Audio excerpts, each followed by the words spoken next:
Салам достор, биз бүгүнкү сабакта сүрөттөгү кызыл болуп калган көздү кантип алыш керек экенин үйрөнөбүз.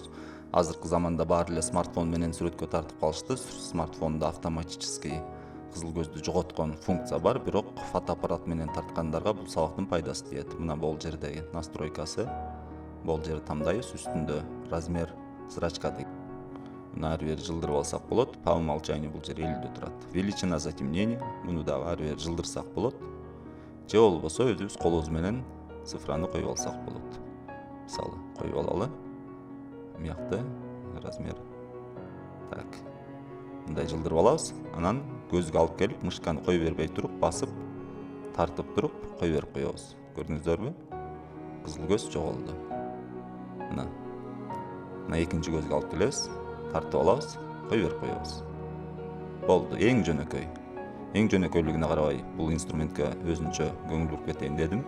Себеби жаңы фотошопты колдонуп аткан адамдар киргенде, могул инструменттин баарын көргөндө, мояктагы жазуунун баарын көргөндө таппай калышы мүмкүн. Кызыл көздү кантип жоготорун ошол себептен бул сабакка дагы өзүнчө көңүл бурууну чечтим. Сиздер менен бүгүн биз кызыл көз кантип жоготуш керек экенин үйрөндүк. Кийинки сабактарда жолугушканча сак саламатта калыңыздар.